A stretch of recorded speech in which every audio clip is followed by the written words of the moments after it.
Yeah, welcome everyone to the May 14th Lolo Community Council meeting. We'll call this meeting to order at 7 p.m. and we'll start with the Pledge of Allegiance for those that would like to join us. I pledge allegiance to the flag of the United States of America and to the republic for which it stands, one nation, under God, indivisible, with liberty and justice for all.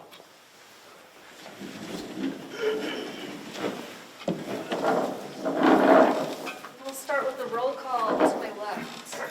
Steve Major. Ashley Stilley. Dan Nelson. Marilyn Hatch. Martha Brown. Paul Rosignol. And Anders is on vacation with his family tonight, so he will not be joining us.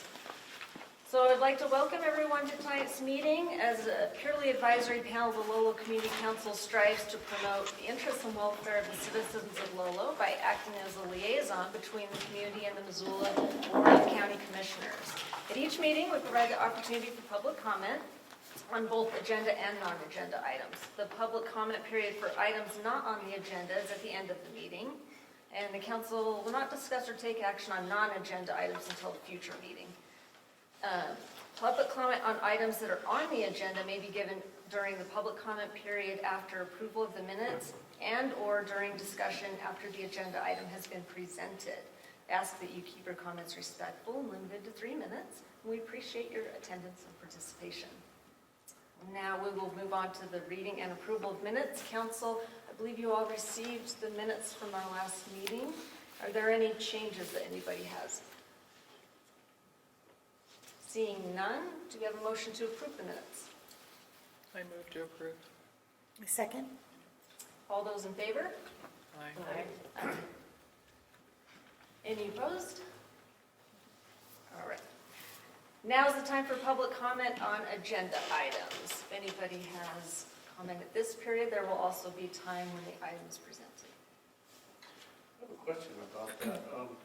On the agenda item, I thought at one point we talked about a letter that the commissioners have written, and I thought it was going to be put on the agenda so that because they've never come to address questions that we have about it, about their intent of basically vetting appointees. And so I thought that was on the agenda. Now, correct me if I'm wrong, but there's no mention of it I see, and so how would we keep that active until we get them here to explain? Okay, I was not aware that they had written us a letter regarding that. It's been a few months ago now. Okay. And I brought it up, when they made this bylaws change, is when they wrote the letter, and so the letter was actually about the bylaws change. And I wanted some definition about just how they were going to pursue the vetting, because they were not specific. Okay, well I do have a little bit more information on that in the communication, so that might clear it up, but I also will reach out to them to see if I can get them to come and speak about that.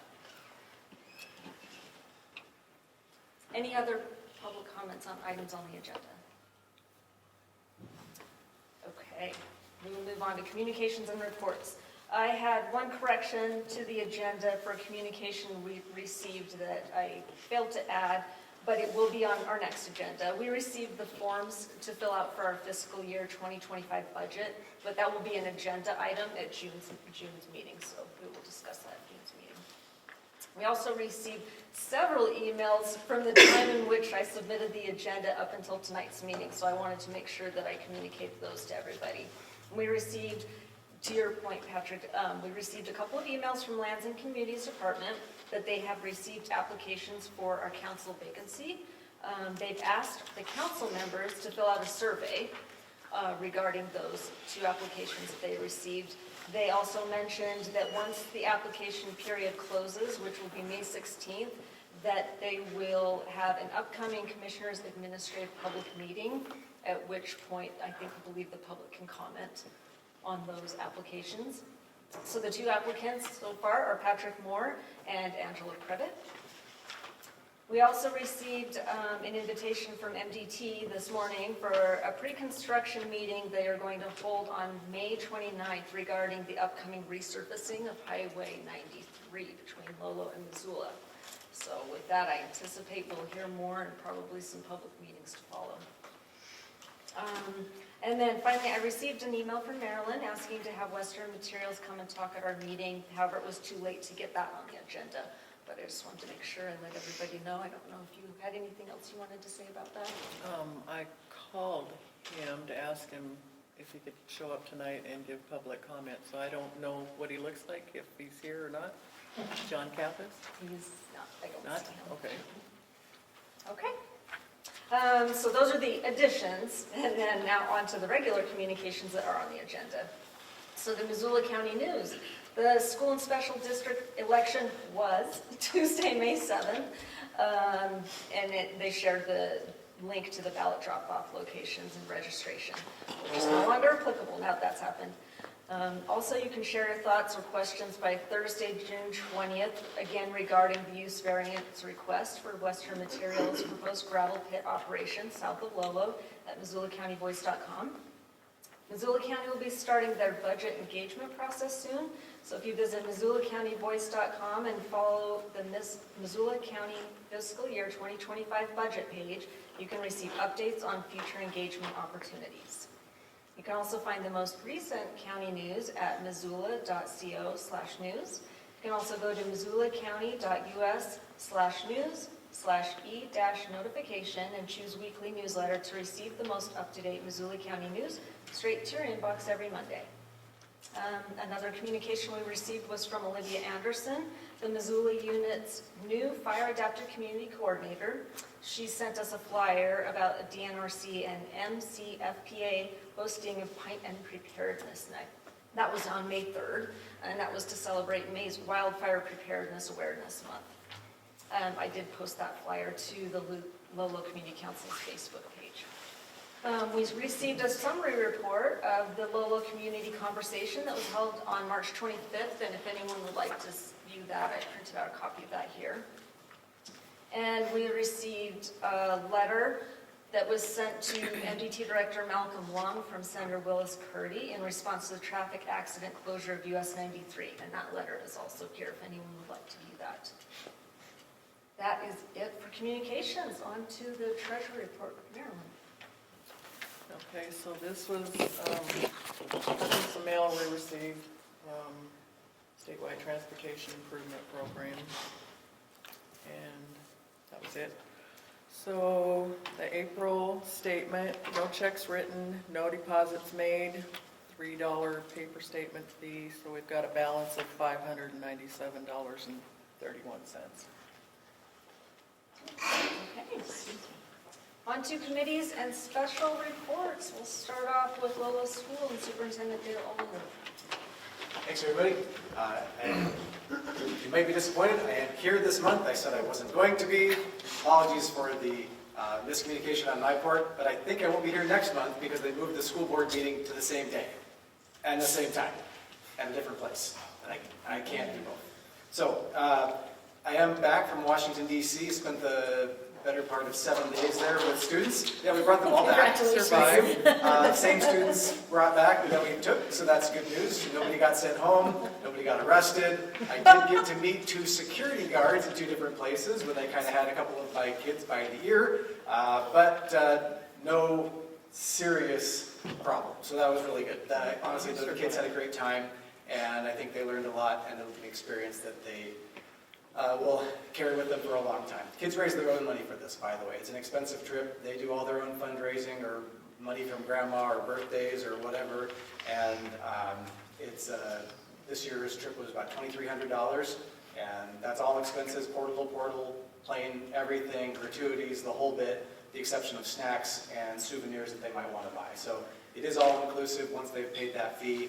But it's not cheap, and the school supplements only by sending staff. That's the only tax dollars or existing salaries and wages that are already being paid. So just like we do for any other field trip.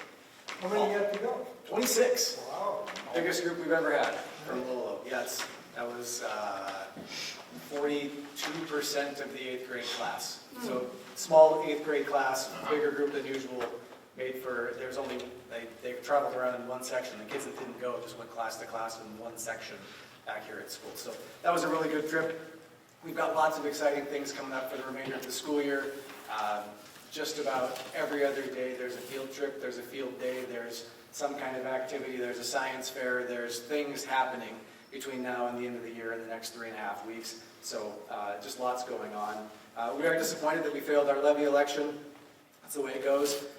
Would like to welcome a new trustee, Laura Gay, to our ranks, assuming we get official election results by Thursday. She'll be sworn in at Thursday's board meeting. If we don't have official election results, we can't technically swear her in, so she will just observe, and we'll await those results so that we can get her the votes canvassed, get her sworn in, and get her on board.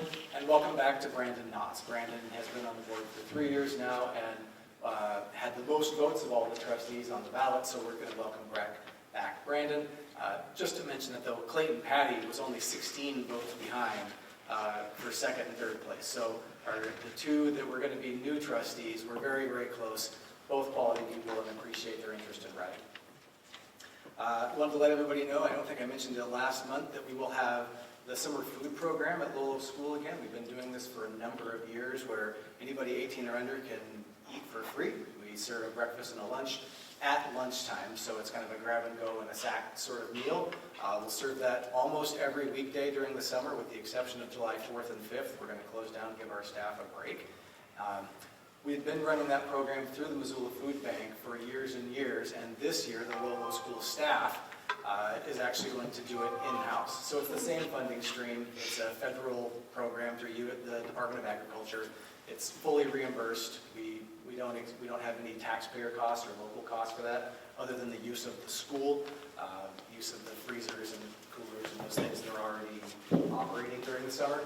So we'll be hosting that, and we're glad to do it in-house. The food bank was actually very glad that we decided to take that over after so many years, because that means that they can expand to another school. They're going to go to Clinton this year, where they haven't been able to have the staff and capacity to reach before. So we were a bigger site, so they were going to continue to serve us, and they were actually really delighted when we said, hey, we're going to do that ourselves. Thank you very much for getting us started. And so they're going to expand to a different site. They're really excited about that. I don't know that I've got much else, but I'd be glad to stand for questions if you've got any. I missed the last couple of meetings. Have you received a deposit back that was like $20,000? We did, in full. Nice. Yep, that's a good question. I mentioned that because I was hoping, we were waiting for it for about 6 months, but we did get the full deposit back. Absolutely, thank you for asking. I can tell you that the old school site is in rough shape. It's not my problem anymore, but it's in real rough shape. I got called down by 911 late one Friday night for some vandalism, and I was the person they had on record with the phone number because the people who own it don't live here. So I went down and responded best I could, but it's pretty rough. So I'm hopeful that the new owners are taking note of that, and we'll do something to mitigate the public nuisance that that's going to become in the future. They know about it, trust me. But yeah, it's rough shape. Kind of sad. But it's attractive. It's just a big abandoned space that no one's watching. So what else is going to happen there except mischief? Anything else? Thanks, everybody. Thank you. Appreciate it. All right, next we'll have Deputy Chief Corey Horsens with Missoula Rural Fire Department. Good evening. I've been gone the last couple months as well, so it's good to be back. I was at the Lolo Community Conversation in March in lieu of this meeting, and then last month I was at the National Fire Academy in Emmitsburg, Maryland. So it's good to be back. I just wanted to kind of bring you up to speed with the what's going on at Missoula Rural. Station 5 here in Lolo has been pretty much average for this time of year and this year to date, as is typical for us. Fire department is just kind of a clever name. We run more medical calls than most anything. As you can see, about 64% of our calls so far this year have been, in Lolo anyway, have been for emergency medical responses. No major fires here in Lolo, although we have had a couple small events, and a couple of hazmat calls and rescues and that type of thing. So nothing overly exciting to report in terms of call volume or recent significant calls, other than today, as you may be aware, there was a tragic car wreck south of town that we were involved with. Tonight I brought my wingman with me.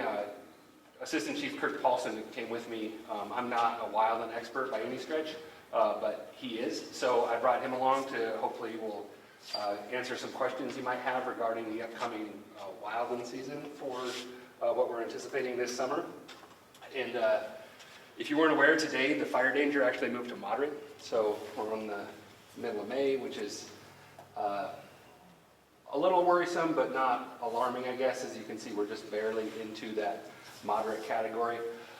And the ERC, the emergency or energy release component, is up to 27. So once that goes over 40, that's when fire danger goes to high, and that's when you'll likely see open burning close. So if you have any burning to do, yard waste, that sort of thing, you may want to get that done sooner rather than later. And I'll talk a little bit more about that here in just a moment. In terms of the prediction for what type of wildland season we're can be expecting, it sounds as though the experts are predicting it's going to be heavily dependent on the type of moisture and weather conditions we get in June. So let's all keep our fingers crossed for a cool, wet June, and so we can hopefully breathe some clean air this summer. We have been in touch with the Missoula County Office of Emergency Management. They've recently purchased some software called Lattice that enables us to do a lot of computer modeling with evacuation routes and that sort of thing. So we are preparing in the event there is a significant wildland event and we need to evacuate an area. We can actually have computer models that'll tell us how long and what are the best routes to evacuate people. So that's been a really interesting bit of technology that we've had access to, and Kirk's done a little bit more with that than I have. Again, as I mentioned, open burning, it is still open. It technically remains open until the 31st of August, but I promise you we're not going to have open burning the 31st of August, at least legally. So again, if you have anything to get burned, you may want to do that. There is a fall burning season, but that's only for prescribed wildland and essential agricultural burning. So no yard waste or anything until next spring once open burning closes. This probably would have been better information to bring to you back in March or April, but just some tips for open burning. If you do plan to burn yard waste, you do need a permit. You can either purchase that online or feel free to stop by the fire station. I think permits now are $7. You do need to activate your permit each day that you intend to burn. You can burn untreated wood and vegetation between the hours of 9 and 4. And just exercise caution. You need to, when you activate that permit, it'll let you know if air quality is conducive to lighting your fire that day. It won't tell you what the wind conditions are predicted to be later that afternoon, however. So just as a reminder, if you are doing any open burning, the person who lights the fire is responsible for it if it does get out of control. So just exercise caution, of course. Actually, before I skip forward, does anyone have any questions specific to the wildland season that we're expecting? Kirk's happy to answer any questions you might have if I can. I just happen to be down here, my kid's playing out here right now. So it worked out really good to just pop over. You could recruit some more parents to get in here? Yeah, right, yeah. Yeah. No, he How wishes he was out there. bad Right. are we really expecting, how early are we expecting it to start, really? You know, so if you look at the history, right? So I've been in the fire service in the Missoula area and outside for 24 years. I had an old smoke jumper once tell me that Lolo Peak is your fire thermometer. Once Lolo Peak is melted off, fire season's here. And it's held true for 24 years since I knew the guy, right? So obviously the one question that I get a lot right now is we haven't got much snow. I mean, that obviously, we're sitting anywhere from 44 or 45 to 65% of the 10-year average, depending on where you are. So yeah, it all depends. Like, you know, there's the La Nina, El Nino, and I'm not a meteorologist by any means, but when they transition from one to another, usually it's wetter than normal for that summer. However, that's what should be happening this summer, but all the indices are pointing towards hotter and drier than normal. And they're like 60% chance of hotter and drier than normal, or yeah, drier than normal. So obviously we still have to be prepared, right? So we're gonna go out there and, you know, we've got the plans in place. I mean, we do this every year. So, you know, we're taking all the precautions. We are being proactive with, you know, seeing these fire danger, these ERCs move into those middle ranges. This happened a couple weeks ago, but we decided not to move it. It just didn't feel right at that time because of the approaching weather that hit a couple weeks ago. But now we're starting to see this trend that's looking a little bit warmer and drier than normal coming up. And so we got to start moving those things. And we just had a meeting with the meteorologist from the National Oceanic Atmospheric Administration, NOAA is the other term for it. And they were saying that June is going to dictate what the season brings. You know, they can predict out 3 to 6 months, but the probability of that being spot on is very low. They usually feel comfortable with a month, right? So June, if it's wet and, you know, it's below normal temperatures, you know, we'll probably have that normal fire season. Nothing catastrophic. But if we don't get moisture and we start continuing to decrease those chances of precip, we're gonna be in for hurt. So, yeah. Any other questions on that? Yeah. They did all that slash and piling up Highway 12 and Grace Creek, Cave Creek, all that. Okay. They won't like that fall, probably. Probably not, no. So the Forest Service, yeah, the Forest Service right now is conducting burns. I know that we were looking at sending a water tender to them yesterday, and then I found out Sunday night that they weren't going to do it, and the conditions just aren't favorable. However, if you look at our ERCs right now compared to just over the mountain in Phillipsburg, Sunday they had a wildland fire start and it stopped, you know, once it got up the mountain into that wetter fuels. It went up to like 100 acres and it was, I mean, they're sitting right where we are as far as energy release components and moisture in the fuels. So even though it's green, there's, I mean, if anybody goes out in the woods and you pick up a pile of anything that's laying on the ground, those are your 1 hour fuels, right? So realistically, those are our biggest concern and quick spread of fire because they dry out so fast. They're your branches, they're your dead grasses, that kind of, or not branches, but pine needles. They dry out so fast that, you know, a hot, windy day could take the fuel moisture out of that and just deplete it down to very minimal. And so we have that problem. Yes? So I'm wondering if there's any prevention going on as far as taking out dead timber that, like, going out of Lolo on the right-hand side. I've noticed a bunch of dying trees there for a while. Is there, I mean, it wouldn't take much to get those all. Yeah. And I've noticed that's happening a lot more pine trees.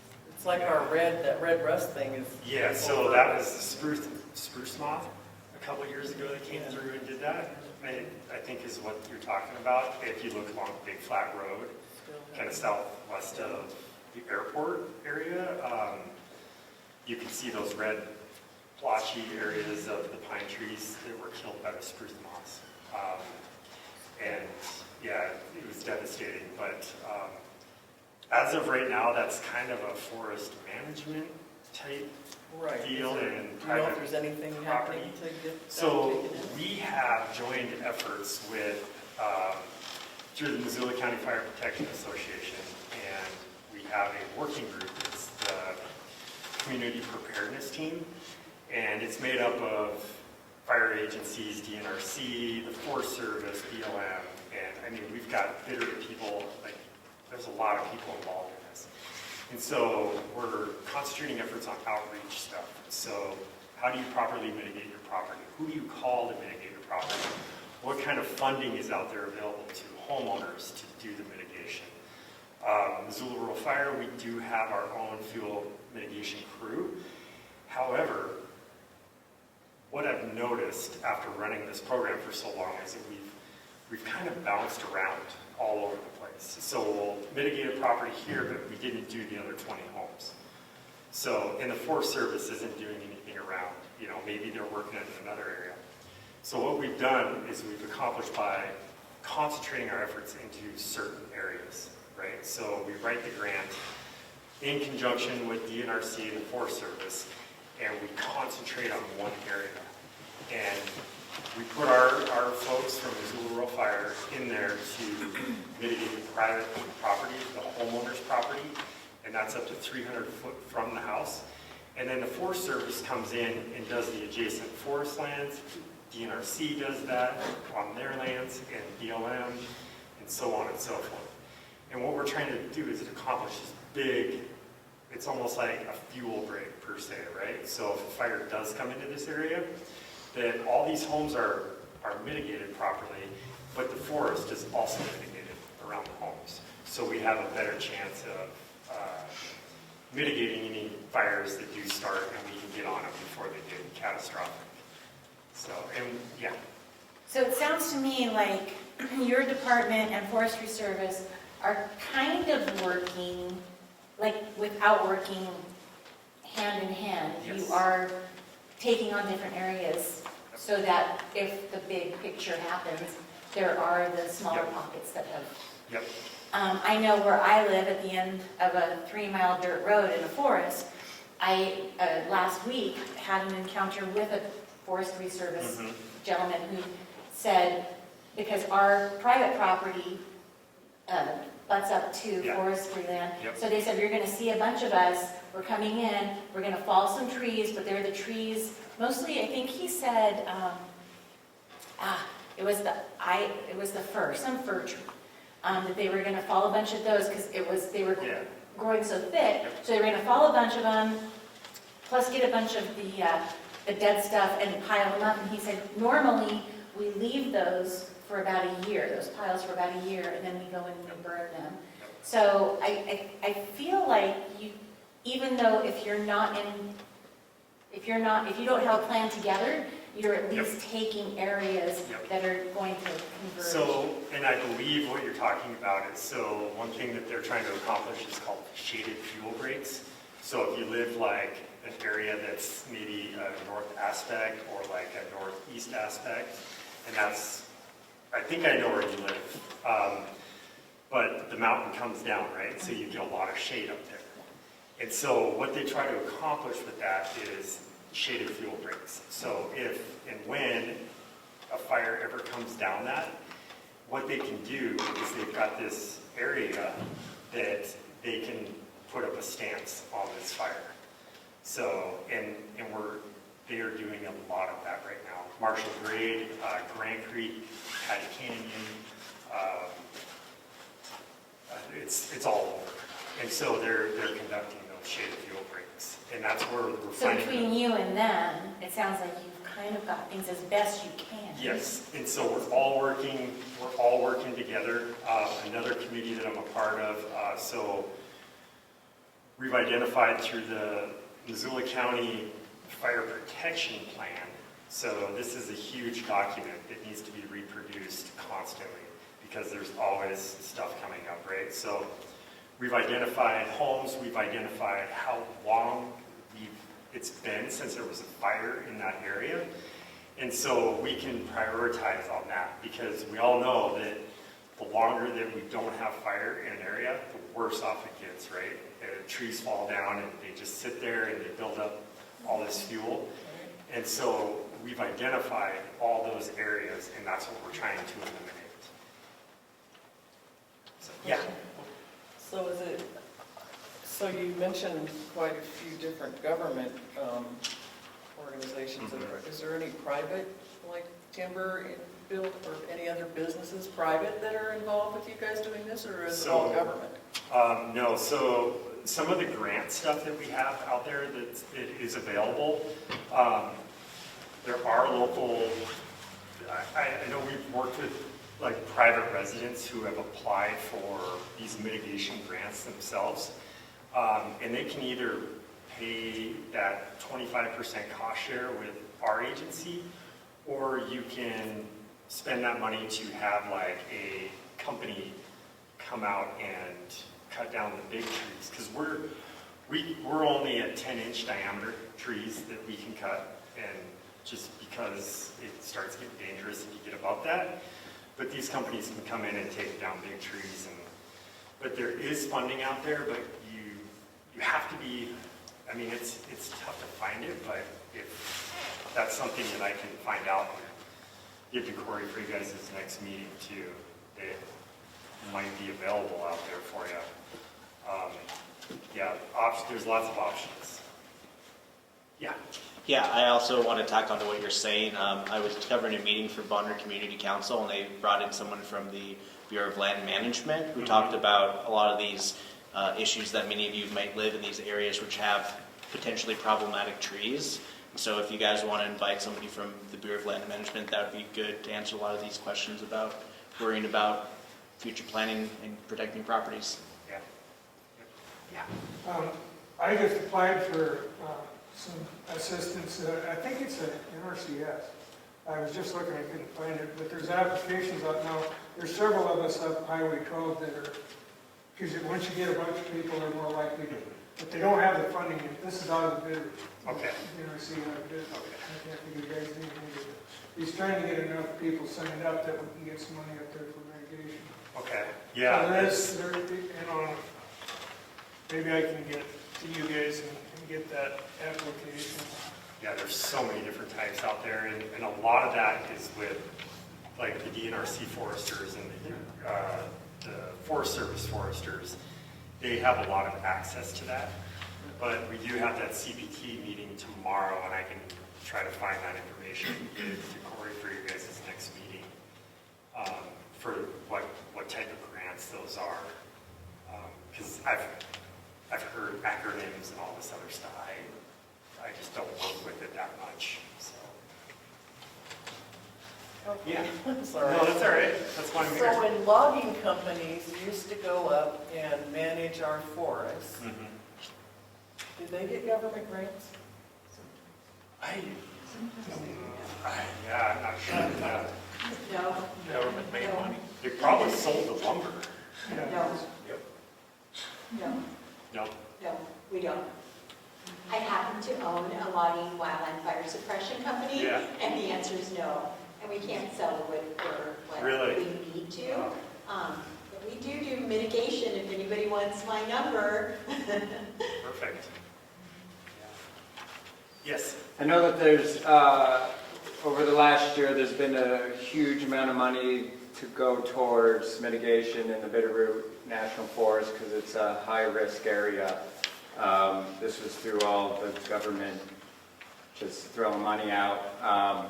So it is out there, and they usually go through and have to have the private companies go in and do it.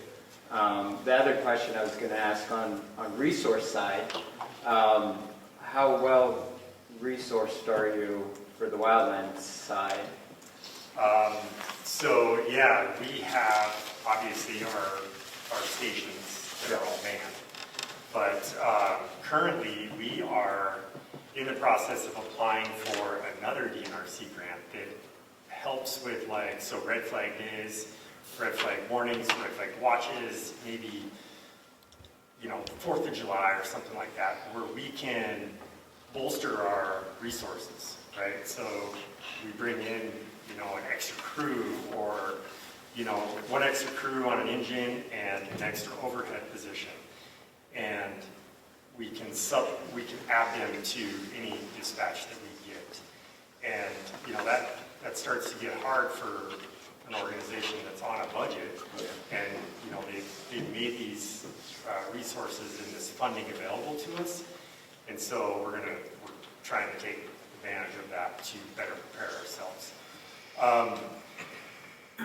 You know, you look at the past in some of the, you know, the initial responses that we've had, 2016 up Grant Creek, for instance, you know, the amount of resources that we had up there was astonishing. Like, we held a fire with 50-mile-an-hour winds or 40-mile-an-hour winds, whatever it was that day, at 20 acres on a red flag day in the middle of August. You know, so our mutual aid resources, we count heavily on them. They count on us. So yeah, I mean, we've got Florence, we've got 3 Mile, we've got Stevensville, we've got Missoula Fire, we've got East Missoula, Clinton, Frenchtown, all those resources at our disposal with mutual aid agreements. So that's the first thing we're doing is we're going to go heavy, and if we don't need it, cancel. So. Yes? This isn't directly related to the mitigation, but after the Mormon Creek fire, everybody evacuated to the gas station and that complex. Yes. And nobody came in from Missoula from disaster relief or anything. In fact, nobody even knew. It was a case where I went over to, because I was wondering what was going on in terms of Mormon Creek. And I called 911 and they said, well, the office is closed, the disaster office. And it turned out that everybody who needed disaster relief needed to go to the school, except that we had a new school or an old school, but it was to the upper parking lot of the old school. So is there a way that the community can learn when we have a disaster, whether it's a fire or whatever, where they can evacuate to? Yeah, that's a really good question. So we do have stuff in place for that, our reverse 911 system. Yeah. So my understanding with that is, you know, that will give you the alert to evacuate. Right. And I mean, that's all done through the emergency management office, through the county. A whole separate organization runs that relief type stuff to where, you know, our efforts are get in there, fight the fire. The Lolo Peak fire, that was a management team that was in here.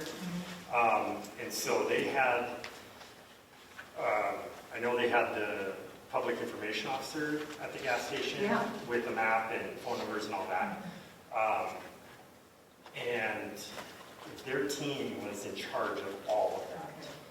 And when we were summoned, when that fire came out into the valley, all of our resources were up there. And the strike teams that we talked about, the resources, we developed these strike teams and task force really quick. I know we had 2 strike teams and 2 task force from the Bitterroot come down. And so, yeah, I would just highly recommend reverse 911, that early evacuation warning, and then,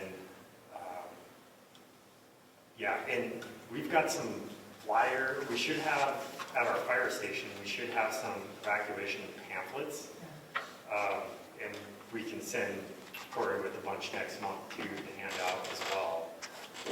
I can get. To your point, that was identified in the after-action review of the Triple L fire on Mormon Creek last year. As far as the public information dissemination, we could have done a much better job of that.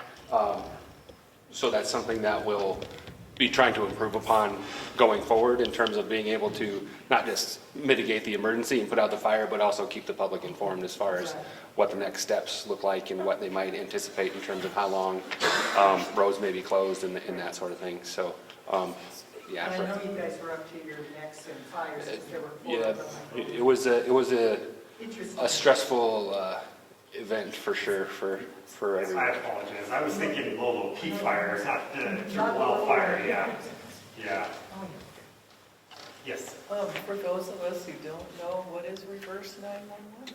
So reverse 911 is going to, let's say there's, it could be anything. It could be hazmat, it could be active shooter, it could be a wildland fire, it could be anything.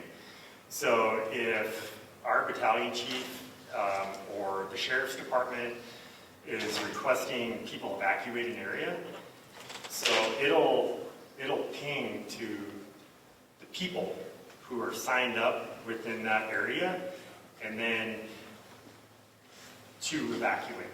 And it should tell you where to go. And I know when I've been in other places, my cell phone has activated when there's, let's say I'm somewhere else in Montana on a fire and we're evacuating a town, my cell phone will pick that up, that evacuation notice. Is that something you sign up for, or Yes. something that just happens Nope. because of? Well, you should sign up for the. So Missoula County set this up shortly after the 2013 fire. It is an opt-in only program. You have to go online and sign up with Missoula County if you want to receive reverse 911 alerts. The emergency alert system will provide you, they'll send out some pings for some things, but if you want school warnings and all those things, you have to opt into Missoula County's reverse 911 system. I think Corey knows the website. Yep, smart911.com. There you go. If you Student don't school does have, not participate, just to clarify. We are in no way involved in that. No, that's a county thing. That's that's with a the county. sheriff's departments. We don't have a school. I don't want to. Yep. What was that again? smart911.com. And if you don't have internet access, feel free to stop by the fire station where they do, and they'll be happy to help you sign up. I did find that application, it's the Bitterroot RC&D, Bitterroot Resource Conservation and Development Area. They're trying to get a bunch of money. Yeah.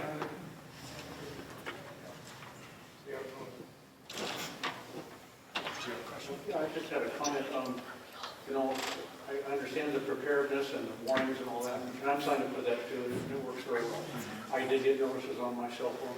But the other thing is too, when something like this happens, there's so much promotion going on. It's really good for all of us to have an alternative plan. Like, we might not want to, there might not even be room to go where that tells you to go. So, like in my case, when we were told to prepare for evacuation, I started moving things to a relative that doesn't live too far from here. So you can be proactive, in other words, on your own, and if it comes, then you can or can't go to that other place, you can always have another option. Yep. And so, yeah, there's two notices. There's a warning and a order, right? So a warning is just kind of that fire is imminent, it's coming, maybe.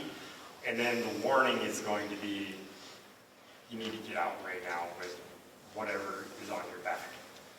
And yeah, so you have to take those very serious and take precautions, right?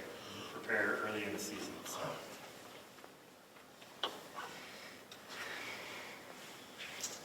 I did bring some magnets with me regarding Missoula County burn permit information. Thank you to Kirk for his time. I'm very grateful to not have to. I'm going to go back to my kid's baseball game. Thank you, Kirk. Thank you. On to something I do know a little bit more about, and that's taking care of sick people. You may have heard about this story from last month during the Riverbank Run. One of our off-duty firefighters, Taylor Blakely, happened to be waiting for his wife at the finish line of the Riverbank Run when one of the participants went into cardiac arrest. Taylor sprung into action and initiated CPR. He got a lot of the credit for saving this runner. He was a part of a much larger team, which included other bystanders, as well as the Missoula Fire Department and Missoula Emergency Services, as well as some law enforcement folks. But it's very, it brings me a lot of pleasure to see a favorable outcome, because that doesn't happen each and every time. But very grateful to have Taylor on our staff. As you likely are aware, someone who experiences sudden out-of-hospital cardiac arrest has a not great chance of surviving. In fact, about 25% if they get bystander CPR. If they don't, it's quite a bit less than that. And it drops precipitously the longer someone goes without CPR. So I talked a little bit about the Missoula County Office of Emergency Management before, and they've recently just gotten a grant to implement this app called Pulse Point for those folks who have smartphones. You can download the app, just search in the either the Google Play Store or iCloud, and you can download this app, and you can opt in to be notified if you so choose, to be notified if there is a cardiac arrest in your proximity. We'll also let you know where the nearest automated external defibrillator is located. And the other part of this is to train 20,000 people in Missoula County in hands-only CPR. So if that's something you're interested in, either the app, you can either scan that QR code with your phone, or if you'd like to sign up for CPR training. Our agency is in the process of getting on board to assist the Missoula Fire Department with the lay public in CPR training. So if you have interest in getting CPR training, please feel free to scan that. It'll take you to the Missoula County website where you can, the Missoula City website, where you can get signed up for a CPR class, or let me know afterwards and I'll be sure we get you any CPR training that you might be interested in. So again, thank you for your time. If you have any questions now, I'm happy to answer, or if you have something that comes up later, feel free to, there's my contact information. Yes, Steve, did you have something? Sure, yeah, that first chart you had, I noticed one of the bigger things was other. Do you have just a couple examples what an other might be? Is that like Sure. cat in a tree? Other might be, probably the greatest number of other calls is dispatched and canceled en route. Oh, So okay. it was an incident where we were dispatched for something, and then either before we got there, They said- somebody called back and said, never mind, or it was it was a passerby who thought they saw something and called it in. But then, so we got dispatched, and then when we got there, whatever the bystander had seen, we couldn't locate. So those are the two greatest call types that make up the other category there. Yes. So would lift and assist be under medical? Medical, yeah, lift assist would fall under medical for the purposes of those numbers anyway. We break it down far more specifically, but your eyes would glaze over and you'd all fall asleep if I got into that greater detail. So. Yes, ma'am. Since we're on the safety thing, along the trail on the new bollards that are going up from the bridge all the way to Hamilton, there's a little red plaque with a number on it. That little red plaque is where the accident or the problem has occurred. So if you're walking or biking on the trail and somebody gets into difficulties, check for, and they're every half mile, and that will tell that plaque, and there should be a QR code or a number that you can call for 911 to contact people on that. But that'll be on, every plaque will be different, but it'll be located for Missoula and Ravallo counties, so. Yeah, correct. All along the Bitterroot Trail, there are mile markers, that are mile Yeah. marker posts every half mile, I guess. Marker posts. Yes, And they're on the west side of the trail, not on the roadside. So. correct. Yes, sir. I noticed, I believe there were 4 hazmat responses. Yep. Can you say what those were? Sure. Those were all either carbon monoxide detectors or natural gas leaks. So I can go back and look and get specifics, but if I were to guess, it was probably somebody who dug up a natural gas line as a road. Any other questions? Well, if you do think of something, please don't hesitate to either call or email. Happy to answer any questions you might have, and I'll see you next time. Thank Scotty. you. Thank you. Okay, next up is Community Watch. Anyone here from Community Watch? Okay, and Community Center, I actually was just in contact with Eileen earlier. She said they don't have any updates other than they're always looking for new board members for the Community Center. So we'll move on to Woodman School. John Martin was not able to make it tonight, but he did send me some highlights he wanted me to share, so I will read his email. He says, "I apologize, but I am unable to attend the Lolo Community Council meeting tonight. Here are some highlights from the past month and upcoming events for the report. Our spring fundraiser was a success. We raised $2,000 for student activities and field trips. Thank you to everyone who supported us through this fundraiser. We hosted a family Title I game night on April 29th with many families attending. On May 6th, we had a group of students from Woodman participate in the Missoula County Quiz Bowl for the first time. 8th grade graduation will be May 30th, and our spring concert will be May 22nd. Our school board has approved a new HVAC system for Building 2 and new security window blinds for several classrooms. Unfortunately, our general fund levy did not pass on May 8th, and our board will be discussing the possibility of further cost reductions, such as not replacing one teacher. Thank you to everyone. Hope you all have a nice meeting." All right, so that is it for committee and special reports. Any adjustments to the order of the rest of the agenda from the council? Oh, sorry. I was supposed to be here, I didn't know it. I'm from the mosquito board. Oh, perfect. So I can give you a mosquito board report. Yay, we can do mosquito. Yes, yes, please. We had our first meeting, we're going to be meeting every second Tuesday of the month in the Lion's Den at 4 o'clock through September. We're looking for 2 new volunteers to serve on the board, or 3. We have 3, it would be nice to have 5. And a couple of us would like to retire. We've been on the board for a while. So that's number 1. Sarah Holden was our leader last year. She's now working in the etymology area for the county. Lane Von Lanken, who grew up here in Lolo, is now our new supervisor. He's in charge of spraying, organizing, and all the other issues that come up with the board. We're going to start putting down larvicide probably next week. Our goal is to be preventive rather than having to go out and do a lot of spraying.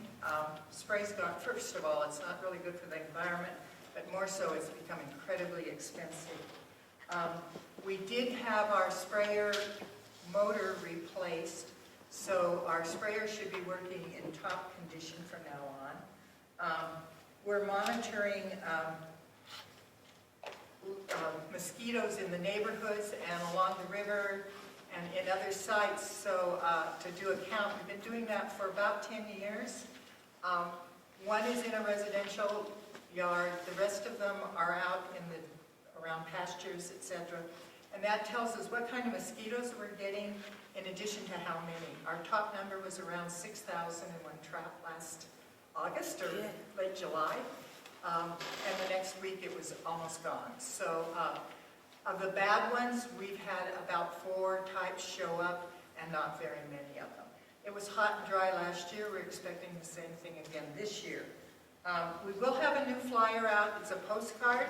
It'll have all the information regarding the mosquito operation, who to contact, what to do. You can also go on with the Missoula County opt-in and opt in to get phone calls as to when we're spraying in your neighborhood. If you're not sure of your neighborhood, I brought a big map that I'll leave with you so that you can have that.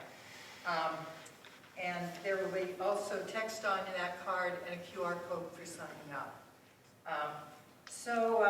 Come and see us, and then if you want, next time we'll do a presentation on what mosquitoes do in Lowell, Montana for fun and profit. Thank you. Thank you. Where did you say you met? Right over here in the Lions Den, in the little room off of, just go through that door and turn right. Yeah, it's called the Lions Den because the Lions built it. Thank you so much. Okay, were there adjustments to the rest of the order of the agenda? No. All right, so unfinished business, just our standing general development and transportation discussion. This actually kind of ties into one of our new business items. I don't have anything to report on this unless any of the other council members have anything they'd like to share. Otherwise, we'll skip ahead to new business. Just a report that probably everyone's seen. You can see that Exxon Town Pump is doing their, and have been doing their expansion there through the back in between the post office. And of course, that's cut down the unofficial get on Highway 93 turning left at the stoplight. So I don't know, I have a contact with Town Pump, but she told me they were going to be doing that, but I don't know what Town Pump's going to do about people driving through there as that changes. Okay, thank you, Stephen. Okay, on to new business. Our first item here is the printing logistics of the agendas and minutes. So Missoula County requires that agendas be provided to the audience at each meeting. And previously, our Secretary Ashley generously donated the printing of these agendas. This is her last month with us, and so we now need to decide what we're going to do moving forward as far as printing the agendas. It sounds to me that in the past, people would often donate these. I don't know that there has been much need for printing them, but unless one of the council members offers to donate them again, we will have to decide on printing. We have also reimbursed whoever did the printing for printing cartridges over, just bring in the receipt and get a reimbursement for cartridges. Okay. So any discussion on this item from the council? Well, I also noticed that the,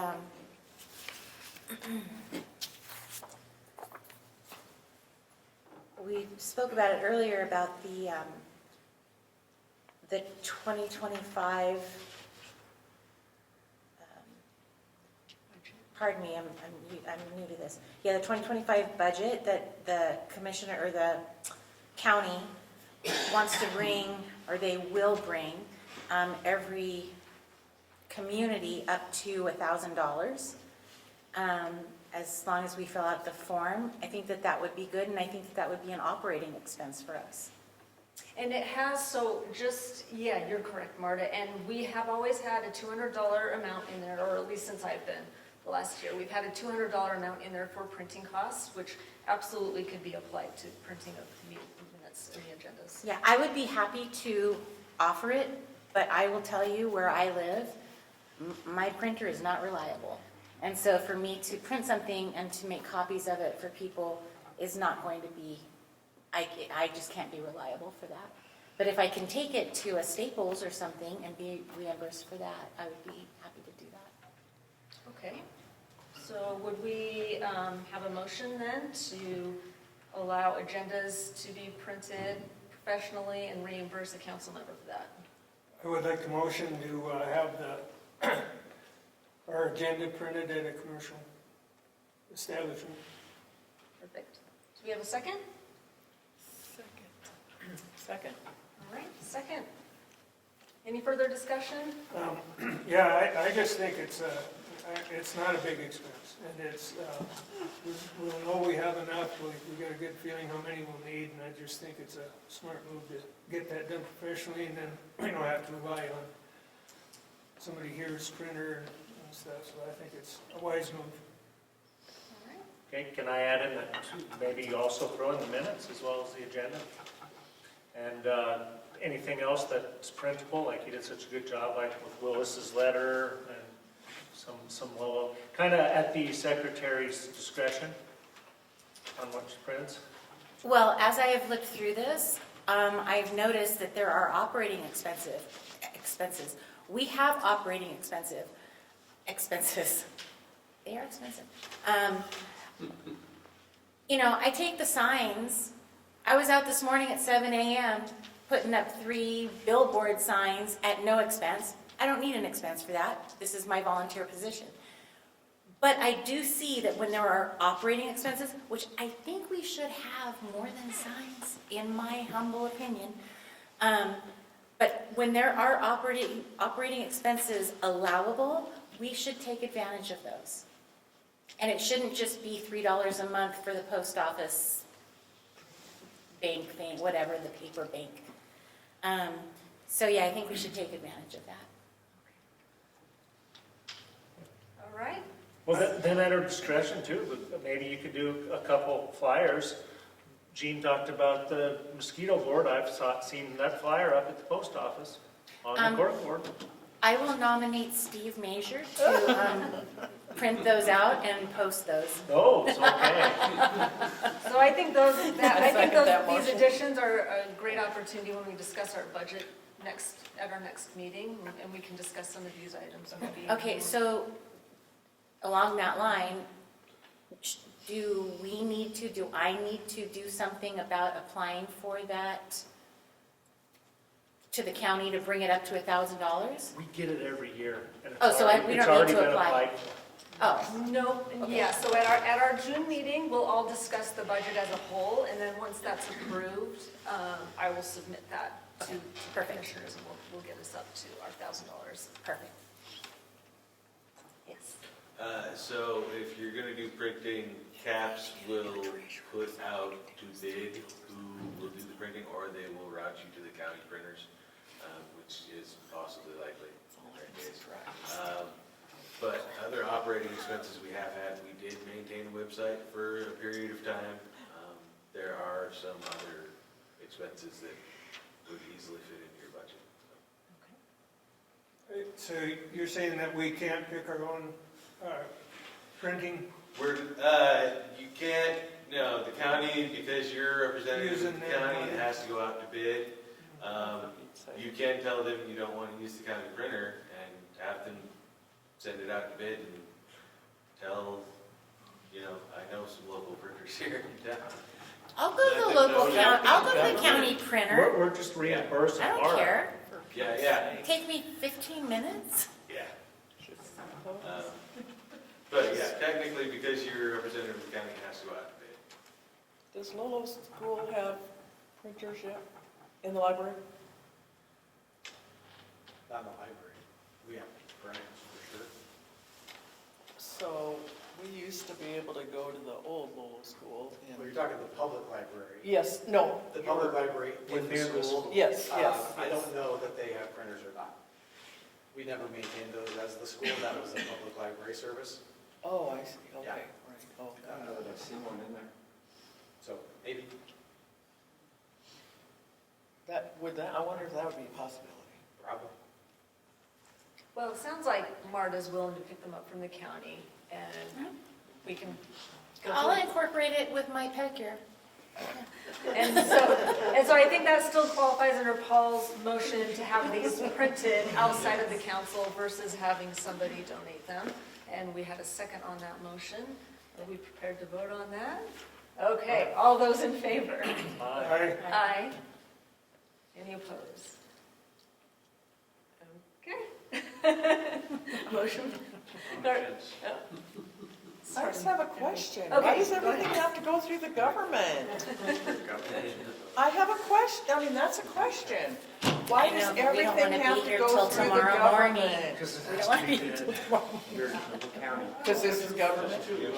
But I mean, I'm listening to this, so Yeah. all you volunteers, any of you could print and get reimbursed. But if you borrow somebody else's printer, we have to put it on bids. This kind of doesn't feel right. oh no, right, exactly. That's kind of how I was. Holy cow. But it's free, or we do it ourselves, and we reimburse, you know?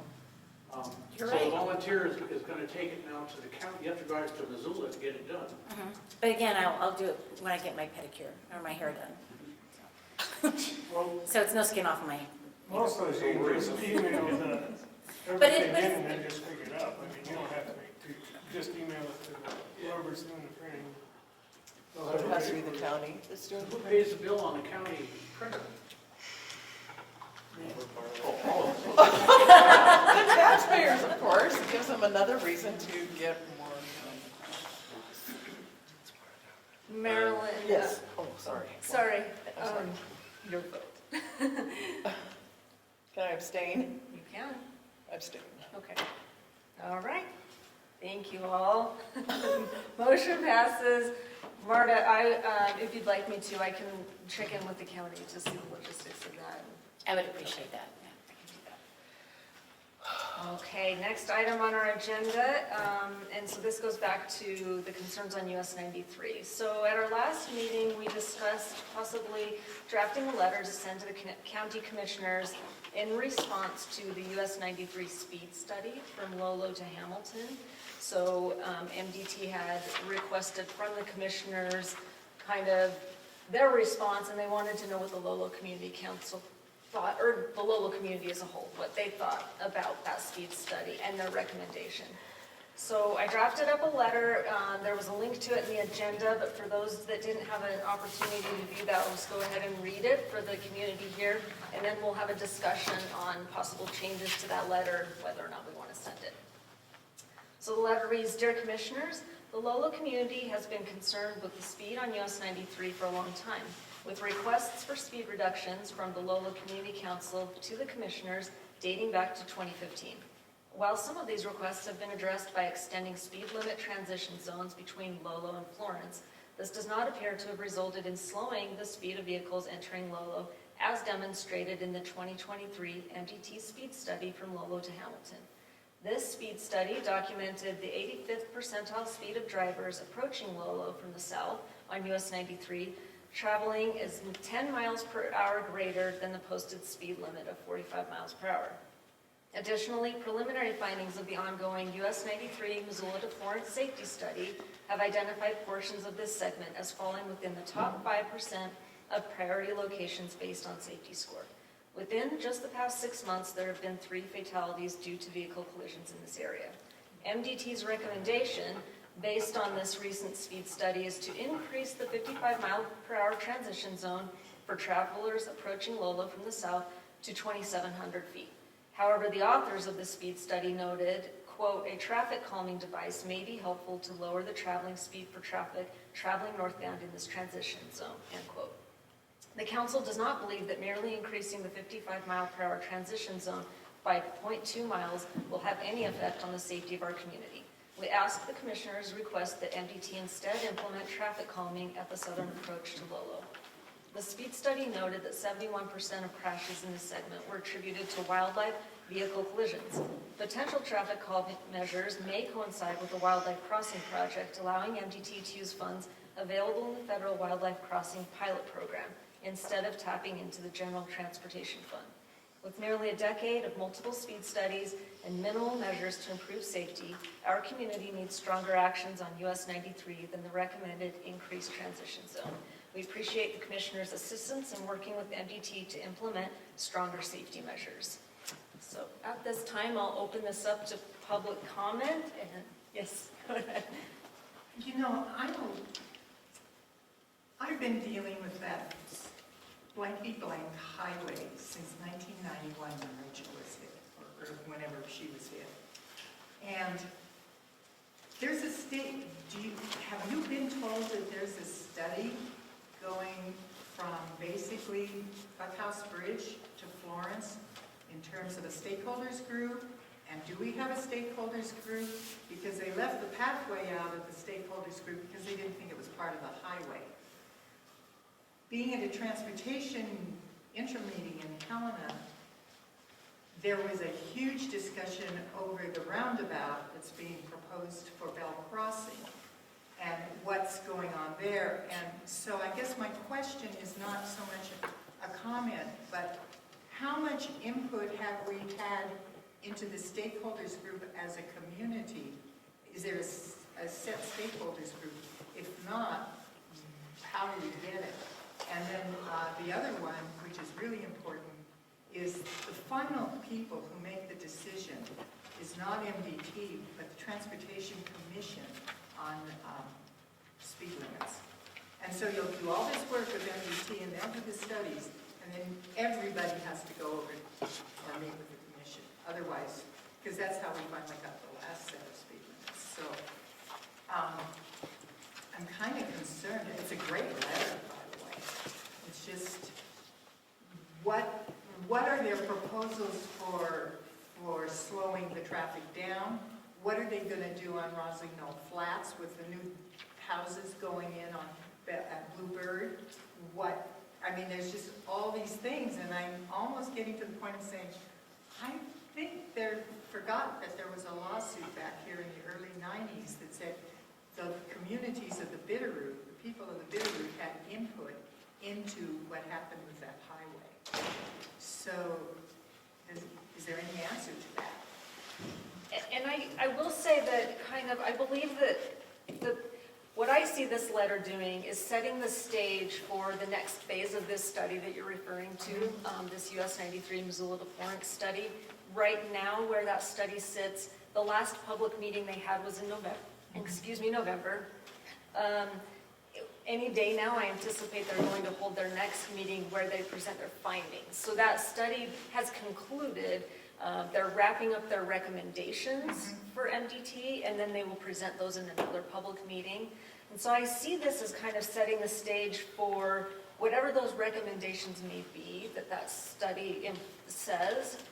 This is going to kind of be the basis for, okay, then we can propose as a community, yes, we really like this, recommendation versus that recommendation, but this is kind of saying we need more than what's been done so far. And maybe what we need to do is say, we want a speed study stakeholders group to sit down and talk real specifically about speed limits.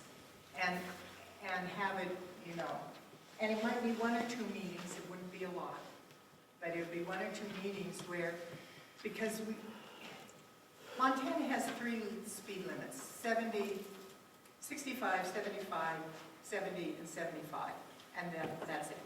It's all across the country. This is the only state that I've ever driven in that doesn't have speed limits on the grade, speed limits other places. I mean, why is Rosignol flat 70 miles an hour instead of 55? Why, those are the questions. And I think that maybe it's time to start taking this thing out. Thank you. Now, I was coming home from the post office today, and I live up Ridgeway, so I made my left-hand turn at the light, and I knew the car in front of me, coming at me, was going well over 35, because it's 35 right there at the Exxon station. So as I made my turn, I was slowed up, there was nobody in front of me. I looked over to the speed sign that has the school stuff on it. I couldn't tell if it was a 5 or a 6, but I know it was a 0. He was doing 50, at least 50 to 60 when he passed that sign. And when I go coming down off of Ridgeway, I do not go into my left-hand turn. I do not move until I have people stopped here and there because it's running reds both directions. And I've lived here for over 30 years in the same house. And they're just flying through. So anyway. My comment is that's a wonderful letter, and as an advisory council, all we can do is talk to the county commissioners. That's what it goes to. It does set the standard in the bar. It's the beginning, and I would recommend one change, and that's we should change it to 0.5 miles, because 2,700 feet isn't 0.2 miles. It's over half a mile. That's a good clarification. Just a mathematics. That's a good clarification, Stephen. So currently it is currently it is 0.3 miles, that transition zone. They want to extend it another 0.2. Oh, okay. That's what their recommendation recommendation All right. But no, that's a good clarification, because maybe that wasn't clear here, so I should. I thought they were adding 2,700 feet to it. I thought, oh, that's a half mile. Yeah, they want to It bring still doesn't change anything what I think about your letter. Your letter is wonderful, and I think that'd be a great recommendation. I'd love to sign on to that. Yes, I have a question. So every time it mentions traffic calming device, what form does that take? Is it always a roundabout, or is it?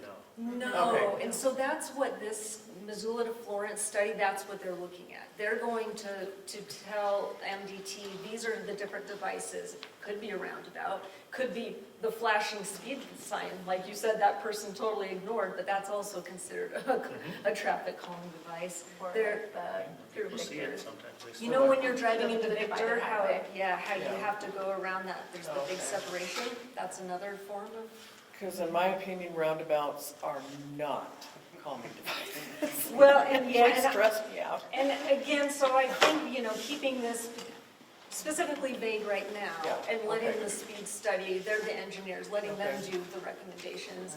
And then at that point, I think we as a community can look at that and say, okay, yeah, maybe Maryland, we don't like the roundabout. We can chime in a little bit at that point. Okay, thank you. Actually, I think a animal crossing type thing is also a speed It is. calming device. So, you know, you have that one up there at our league, I think people kind of, oh, there's that, and they kind of slow. Anything that kind of keeps your attention makes you go slower. I mean, going through a town on its own is a calming device. Not for some people. Well, that needs enforcement. You can have all kinds of laws, but if they're not enforced, some people will break them. It's a great letter as far as my experience goes. Nobody has ever come here and expressed that they want that speed limit faster or to even stay the same in that stretch. So I would absolutely, since it's a speed limit study, say we want the speed limit changed, yes. And because it's a speed limit study, they didn't define traffic calming, but yeah, definitely make sure you keep everything on the table because there's going to be a lot of future discussions about what's happening in this area, so. Absolutely. I think clarifying that there's been another fatality. Yes. So I got a question on fatality. We're talking about the transition into Lolo. Yes. I feel like it's kind of disrespecting the dead people to use them in that area because that isn't the area that they died. I just feel like using them to try to push this is disrespecting them. That's just my opinion. That's not the area. I agree with what he's saying, as far as disrespecting them, however, they're not named. And I believe that saying that somebody died there gets people attention, because what causes change? Usually it's something radical, a death. So I think it's good. I think what you're saying though, Address it. is it's a little further south. where it Yeah, happened. saying that it happened in this area is fraudulent. Well, I mean, it's close, but it's still a couple miles further south for Yeah. sure. Well, the precise And it's in location of it. 70, Yeah. 70 miles an hour there. Not that there haven't been people hurt or injured Right. in that area. Well, you could be saying that their death was not in vain if a change was made because of what I don't happened. know, I worked with one of the kids that passed, and I just, Oh. I don't, Okay. I just, But without, sorry, personally, without change actually happening where the accidents are happening, then it is in vain. Yeah. Because it's like, Yeah. the deaths are happening down there, and that's, in my opinion, what we should be voicing within the letter as well, is there needs to be significant change that's happening where the deaths are actually taking place. So And are they unfortunately, it's actually- out of our jurisdiction on that, so we can. But no, it's still Lolo. It's still Lolo. Is it considered that now? Yeah, Or old because 93 county takes on? county lines past that. The council's limits, however, are to Lolo School District and Woodman School District. So there is an area that has a lot of people down there That's- and Then it actually is in and Florence. they're adding in a gravel pit that technically is not in your control, and we've had council members that got approved and had to be removed from the council because they weren't in the district, so. Can I ask a question? Because I've taken on a lot of personal responsibility, so I've not been super in touch locally in the last, 2 weeks or so. This fatality that happened, do we know the cause? Today's, Yeah, the recent one that we're talking about, is it today? he was making a left onto 93 off of Old Highway 93. So someone was making a left onto the 93. Heading north. Which is And more than, And- more than one someone fatality coming that's from happened. front. It's a scary left. Gotcha, okay, all right. What? And was struck by the deputy sheriff. Was struck by, Deputy Coming sheriff was from- southbound, and they turned in front of him, I believe is what happened today. And do we know if there was any substance abuse involved? There's been no reports on that, that's for sure. Because it's just super, So are you saying that because that's outside of a school district line, that we as a community cannot voice our opinion to the county, saying that we expect that they would do something? Because I know, that is still our community. I know, it's very, very frustrating, and when I was on the council, and the members after me made very sure that we always took comments from the community down there to the commissioners. technically you are not represented by the council and you are not allowed to run for the council or beyond the council. Can we go? It's a no man's land where you're still in Missoula County, but you're not in Lolo School District, and so you're not. The addresses are Lolo. Yeah, yeah. The thing is, you're represented by the county, you're in the county. The so you commissioner, need to talk to the commissioners these for sure. guys. So can you go privately to the Oh, commission? yes. You bet. Right. Always. But it's through the community council, no. Just not through here. Yes, we have a comment. Okay, the stakeholders groups are related to this highway, not specifically, they could be specifically Lolo, which would be the community council.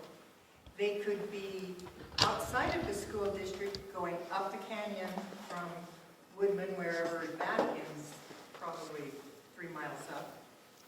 There could be a stakeholders group outside of that limit. The stakeholders group here would start on the medium on McClay's property going south, so there could be another Missoula County stakeholders coming in off of Old Highway 93. I will guarantee that one of the proposals will be a roundabout at Old Highway 93, just because of what's going on at Bell Crossing, and possibly one other spot. And in terms of roundabouts on a 4-lane highway, there's 2 things you've got to be considering. One is, what's the speed limit going in? What's the speed limit coming out? What's the pedestrian's use of those things, or slower moving trikes, bikes, whatever?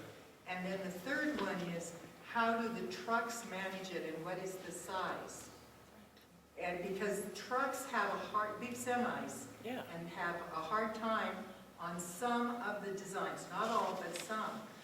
But roundabouts do reduce accidents in terms of 4-lane rear end crashes. And if they're designed properly and people learn how to drive them, I mean, one of the proposals was, and the reason I know this is because somebody said, he offered me dinner, and I said, no, I just want my encroachment permit.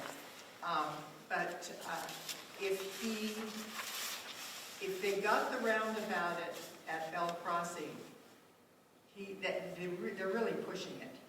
And the problem is nobody wants it for the most part because they don't know how to safely drive it. And he even suggested making a mock-up model where people could come in and drive the exact same roundabout model in somebody's field or at the fairgrounds in Hamilton. Oh yeah, let's do that. So there's that kind of thing going on. They aren't the new one, but they are there.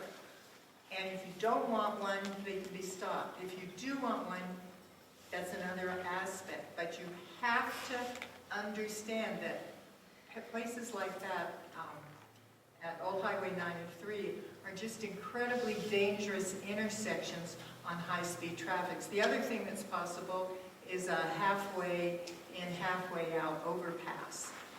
You know, that's another option that they might look at. California barriers, there's just making the lanes narrower, which forces people to slow down. Landscaping, it's just on and on and on.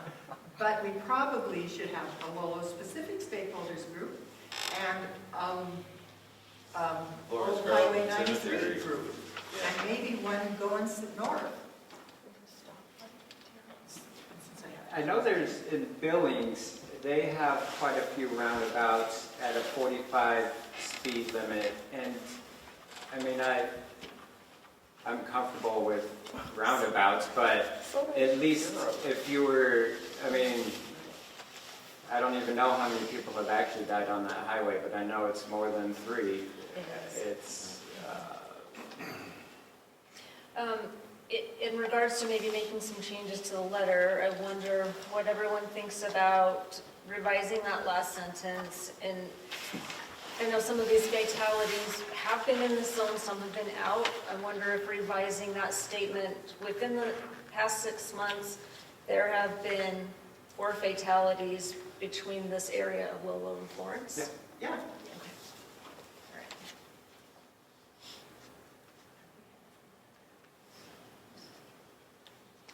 Any other discussion on possible changes to the letter?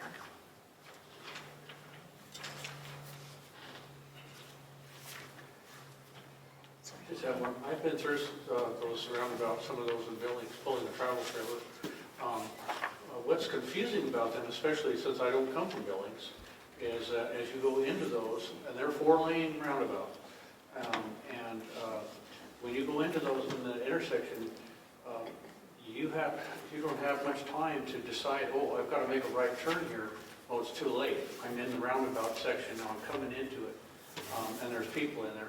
So it's very confusing sometimes when you're into it and you're in the wrong lane, and you aren't sure where you're at. If you're in a traffic light, of course, you're going to stop. But the roundabouts, I'm not really convinced they're as safe as some statistics are represented to say that they are. Sometimes they're good. I think sometimes they're not good at all. Has anybody talked about a light at that intersection? Is that? Yeah, this is where I think we'll have a lot of discussion when the recommendations come out, which again, I anticipate that really soon. They said spring would be the next public comments on those, so. Any further discussion on the letter, or do we have a question? Would this be a good letter in which to add the north end of Lolo in it this time, as well as adding comment that that's a concern as well, with development and traffic? I mean, how much do we want to throw in this letter, I guess? Right, and so that, again, I guess that goes back to, I anticipate once the study comes out, because that's really focusing on that area. I mean, it goes a little bit, further, You but. mentioned it in here, and that's why I wondered. Yeah, and I am anticipating that we'll probably go back to the commissioners with an additional letter once those recommendations come out. Trying to remember the city, but I think it was Lolo to Hamilton, so it started here, and so it wouldn't have included. Right, and so this was, so the commissioners had specifically asked for our response to that section, Lolo to Hamilton, and that speed study. You might want to add with traffic coming at the southern approach to Lolo to exclude a roundabout. Yes. Little handy. Well, we don't, we don't know, we don't even know if that's going to be a recommendation. Right. We can worry about that for us. And to your question, I believe that's a great question, and I probably just for another letter, it really is, because there is a study too that went from Buckhouse Bridge to Yeah, Florence. I get all these emails and comment. I comment all the way from Hamilton to Missoula based on what I do for a living, so I'm getting those on a regular basis. Thanks. Okay, any further changes or additions? Otherwise, I would entertain a motion. How about a big sign that's flashing yellow says slow down? That wouldn't cost too much. Well, and I believe that is actually one of those variable messaging signs. I believe they are looking at that in that corridor study. Every time I go to a meeting on transportation, whether it's local or state, I bring that up. It needs to be on 93, just after you leave reserve, and there needs to be one coming in town and probably one in between. Absolutely. And it has to be variable, and they are, well, don't get me started. I've been at this way too long. I'll make the motion to approve sending this letter drafted by Danica with the modifications we said to the county commissioners. Second. Any further discussion? All those in favor? Before Absolutely, Oh, okay. yes. I will type up these changes and send them out. I'm sorry, all those in favor? Aye. Aye. Aye. Okay, motion passes. Thank you all for that discussion. Now is time for public comment on items not on the agenda. Devin? Quick bit of information. Next month, you're going to once again elect officers because you have new members, et cetera, et cetera. There's housekeeping issues that come with that every time. As Marilyn can tell you, changing over the signatures at the bank requires everybody who has an officer to show up. But apparently, nobody's changed anything at the post office for a while. So you might want to head down there and add that to the list of housekeeping. Because Well, we did. I think they sent it, I think they put it in I mean, it wasn't addressed to our post office. No, it was addressed to me, but the fact that my name is still on there, because I have another post office box at the location that it should. Oh, I thought maybe it was just because they knew you and they knew Yeah, they do. I mean, yeah. We can find him there. So there you changed. But yeah, they should, my name shouldn't have been affiliated with 1633 anymore. So. Okay, thank you. All right, we'll check into that. Another. Yeah, would this be a good time to introduce myself? Absolutely. Okay, my name's Curtis Cochran, I'm from St. Regis. I'm a legislative candidate for the new House District 90. I apologize, it comes down Lolo Creek, I don't know exactly where the boundary is, it's up by a traveling rest somewhere. And I've been concentrating most of it takes in part in Missoula County, Mineral County, Sanders County. Most of my effort is in Frenchtown West. It's Frenchtown, Houston, 6 mile, 9 mile. Petty Creek, Lolo Creek, Graves Creek, Quartz, Tarpio, Superior, St. Regis, Alberton, Hagen, the Gorgeous, Salties, Paradise, and Plains. So it's a big district, big area. It's all new this year.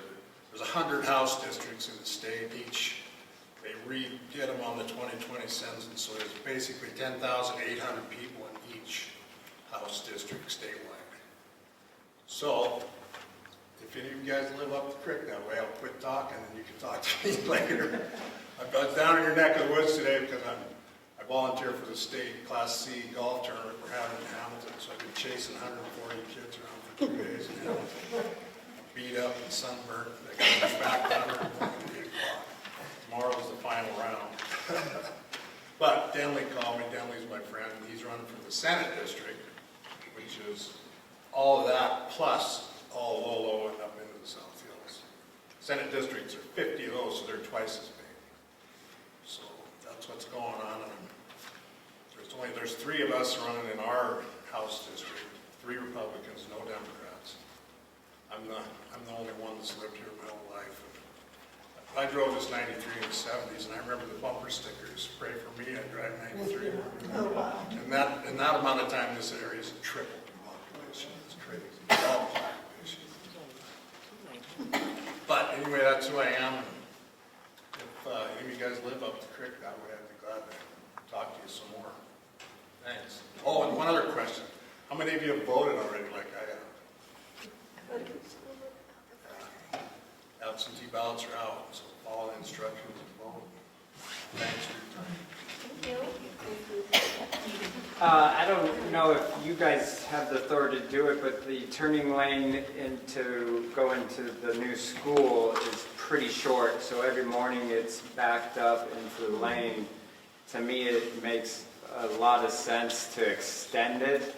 I know that you would have to move a sign in order to do that, but if that could be extended, I think it would improve the safety of the highway tremendously, especially at 7:30 to 8 and 3 to 3:30, because you have stopped cars just trying to get over. But I throw that out. We've mentioned it. Yes, go We have ahead. that on record. Since Curtis introduced himself, I'll introduce myself too. So my name's Anna Marie White, and I am running for the Senate seat 45, which is huge, all the way into Plains, so Paradise and that first precinct in Plains, all the way down through Mineral County, Frenchtown, well, Tucson, Frenchtown, and into the South Hills and Highway 12. So huge district. I think 13,000 voters. Does that sound about right, Kelly? 20,000. 20,000. So we were at a different event earlier today, and I've gotten to know Marilyn and all of this, and we thought we'd come down here. I just wanted to introduce myself. I have not done a whole lot of door knocking, but if you voted, I guess we could just have coffee and talk about the weather instead. So just a tiny bit about me. I do own White Horse Forestry. We are a logging company that have been shut down because of our access to the forest is non-existent right now. So all the equipment is sitting in the yard, just costing money, and wildland fire suppression. So I was glad to hear the report earlier. We expect a very active fire season. We do training. All of our classes have been full. We've got another class on Friday and a few more. So we expect to do well this summer. Not that that's big news, but that's just how it is. I am an expert on Indian child welfare, so I'm in the courts every single day. So I am really looking forward to being sent to Helena. I've got lots of plans, lots of ideas, lots of hopes, and am hoping that I am the person that you guys send there. If you haven't voted, we did bring these fancy flyers if anybody would like one, but we'll be here just for a little bit. I do wake up at 4 a.m. And I live near Superior, so we'll probably take off pretty soon. Unless you guys have questions right now. Do you have a website? Yes, it is vote Anna Marie White, SD45? No, or just vote Anna Marie White? Yep. Yeah. And you might mention that you lived for quite some time driving. Oh, yeah, okay, so when we moved, okay, I have to say this because there's claims that I actually have been very recently Montanan. We moved to the Bitterroot and lived in the Bitterroot in the heart of Corvallis for 12 years. We then moved to Mineral County and we'll celebrate 7 years. So this summer we are here for 19 years, but when we first started vacationing here and dreaming about moving here, it was a one lane, there was no stops, and it was still no speed limit. So I like to claim all those years too. But when I was required to travel for work, that changed after COVID, but when I was required to, it would take me from Corvallis to the freeway an hour and 15 minutes. And that happened over the course of 12 years. So yeah, so I like to say I'm a Bitterroot, sort of. Did you have a question? Well, yeah, okay, so I think you tried to talk with me about this before, but it kind of goes in with what we were talking about earlier, the timber. Okay, so you just said forestry was shut down, Well, and so you have machinery, so. Yeah, so what you guys are probably familiar with the forest or the Lolo forest revision plan. Did you guys get all that information? And there was public comment that was opened up. So we had 1.5 million acres. We are down to 765 that we can actually, and not just work, but if we're called in for wildland fire suppression and we can't access those roads because they're not available to us because nobody's taking care of them, then we can't go in there and do any of that work either. So we were contracted with Tricon and IFG, but they, of course, are gone. Our mill is gone, and then we were using another mill. That has since closed down, and the only other mill available to us is just, we cannot, it's upside down. It's too far to travel. The trucks don't get to make, 3 or 4 trips. They're making 1, maybe 2 trips a day. But gaining access to timber sales is becoming more and more difficult. And then where we can actually pay the folks that work for us a decent wage is becoming harder and harder because the insurances have tripled, workman's comp has tripled, everything is more expensive, fuel is more expensive. I'd rather be giving it to the guys that are out there sweating through the day, but we're just not able to do that. So we're looking at lots of different things. We've got a couple more things that have opened up in Mineral County, but just not enough. So unfortunately, that's why we're looking forward to fire season. That's terrible. But yeah, it's going to come out one way or another, right? We'd rather log it. I mean, that's how we started, but it's just not. Yeah. I mean, that used to, okay. Yeah, it's so frustrating. Yes, so I made a comment, I did a comment, I did a candidate statement, I did a statement, I am on our Chamber of Commerce in Mineral County on the board, and access is so important. We can't make money if we can't get there, right, if we're not allowed to be there. So it's difficult. And there's actually, Curtis, you might know, there's a meeting coming up, and they're going to discuss everything that's come out of their comments, and hopefully there's some movement, but as of right now, there isn't. So Same discussion we've been having for 50 years. Yeah. There's nothing new. Yeah. Yeah. Environmental It just gets stuff. worse. Yeah, Yeah. yeah, it just gets worse and worse and worse, right? Well, the timber industry used to be in there managing the forests, and, Yeah. and we didn't have all Yeah. the fires, but now, you know, since Yeah. government's in charge. Yeah, so we do, Let it burn. yeah, so we do contract with the feds. We've got agreements to put out professional fallers. So they go out as professional fallers, and they make a really great wage, but they would rather be falling timber, you know, early in the morning and home by noon. So it's changed the way that they do their jobs. So it's just really unfortunate, but we need to speak to all of that, you know. And part of my platform is that I can go there. I know most of the lawmakers because of my work with my other job.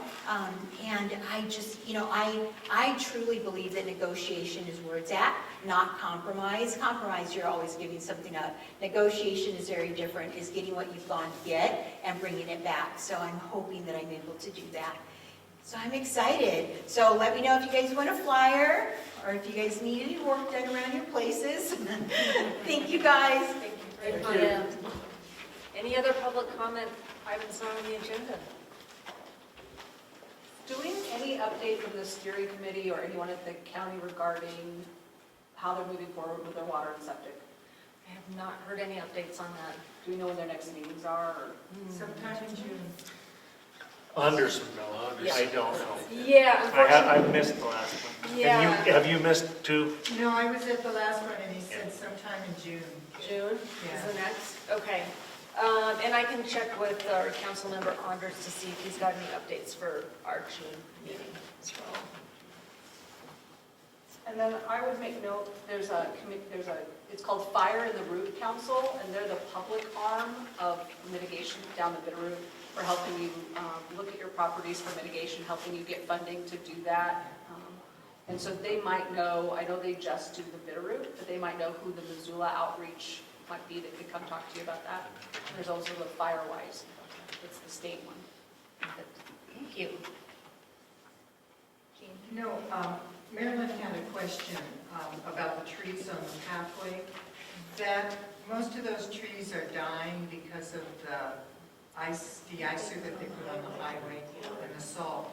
And some of them will probably be removed on a basis, but if they're all removed at the same time, then they'll get some, the soil will become unbalanced and then we'll have a different type of problem.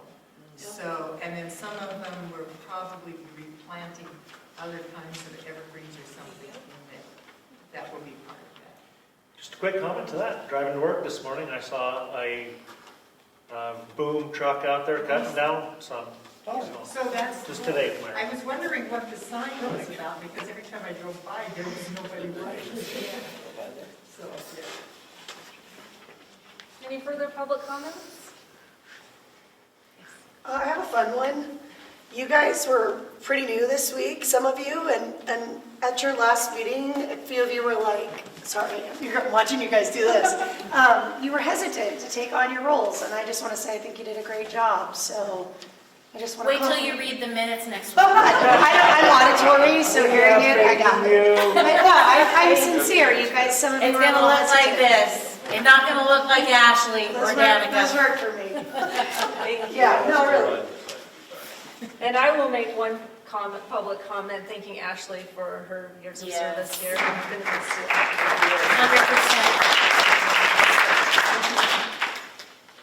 100%. Anything else? I hope everybody noticed the 3 sandwich boards that were put up today. Thank you. Yeah. Okay. Can you wear one next week? Or next month? I'm gonna stand out there in the corner next week and just have those on. I'll just rotate locations. So speaking of that, our next regularly scheduled meeting will be June 11th, 2024, and I will entertain a motion for adjournment this time. I motion. Second? All those in favor of adjourning? Aye. Thank you all.